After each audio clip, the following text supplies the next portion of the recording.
দুদিন আগেই আসানসোল শহরের অন্যতম অভিজাত এলাকা আপকার গার্ডেনে রাজ্যের আইনমন্ত্রী মলয় ঘটকের বাড়িতে সন্ধ্যার মুখে হামলার ঘটনা ঘটেছিল। সেই ঘটনার জের কাটার আগেই প্রকাশ্য দিবালোকে বলতে গেলে শুক্রবার সাতসকালে আসানসোল শহরের আরও এক অভিজাত এলাকা হিল ভিউ নর্থে ক্ষুদিরাম পার্কের কাছে ফার্নিচার ব্যবসায়ীর বাড়িতে সশস্ত্র দুষ্কৃতী হামলার ঘটনা ঘটল। সুবীর বসু নামের ওই ব্যবসায়ীর বাড়িতে দুই যুবক পিস্তল নিয়ে ঢোকে। সেই সময় ওই ব্যবসায়ীর বাড়ি চত্বরে মহ আলী নামে এক সাফাই কর্মী কাজ করছিলেন। তিনি দুষ্কৃতীদের আটকানোর চেষ্টা করেন। তখন তাদের মধ্যে ধস্তাধস্তি বেঁধে যায়। ওই কর্মী চিৎকার শুরু করেন। অবস্থা বেগতিক দেখে দুই দুষ্কৃতী গেট খুলে বাড়ির পাশে গলির মধ্যে ঢুকে বেপাত্তা হয়ে যায়। এরপর ব্যবসায়ীর পড়শিরা দৌড়ে আসেন। তারা আশপাশের এলাকায় খোঁজাখুঁজি করলেও কাউকে পাওয়া যায়নি। খবর পেয়ে আসানসোল দক্ষিণ থানার পুলিশ এলাকায় আসে।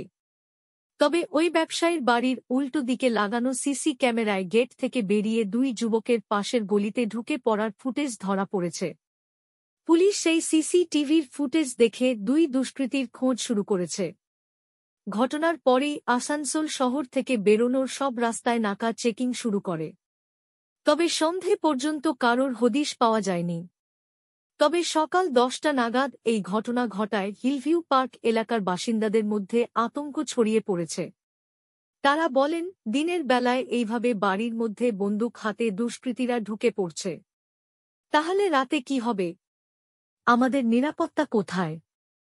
জানা গেছে, এদিন সকাল 10টা নাগাদ আসানসোলের হিলভিউ পার্ক এলাকার বাসিন্দা ফার্নিচার ব্যবসায়ী সুবীর বসুর বাড়িতে গেট খুলে পিস্তল হাতে দুই যুবক ঢুকে পড়ে। একজন বাড়ির বাগান দিয়ে ঘরের ভেতরে যাওয়ার চেষ্টা করে। তখন সেখানে বাগানে মহ আলী নামে এক সাফাই কর্মী কাজ করছিলেন। তাদেরকে তিনি বাধা দেন। একজন তার মাথায় পিস্তল ধরে। তখন তাদের সাথে ওই কর্মীর ধস্তাধস্তি হয়। কর্মী একই সাথে চিৎকার শুরু করেন। তখন ওই দুই দুষ্কৃতী গেট খুলে পালিয়ে যায়। ওই কর্মী বলেন, দুজন এসেছিল। তাদের মুখ কালো কাপড়ে ঢাকা ছিল। চিনতে পারিনি। একজনের হাতে পিস্তল ছিল। আমি বাধা দিলে আমাকে চুপ করে থাকতে বলে। তাও আমি চিৎকার করি। তখন ওরা গেট খুলে পালিয়ে যায়। এই প্রসঙ্গে পুলিশের এক আধিকারিক বলেন, ঠিক কি ঘটনা তা খতিয়ে তদন্ত করে দেখা হচ্ছে। ব্যবসায়ীর সঙ্গে কথা বলে জানার চেষ্টা করা হচ্ছে তার সঙ্গে কারোর কোন শত্রুতা বা ঝামেলা আছে কিনা। তবে পরপর 3 দিনের মধ্যে আসানসোল শহরে এমন ঘটনা ঘটায় পুলিশের ভূমিকা নিয়ে প্রশ্ন উঠতে শুরু করেছে।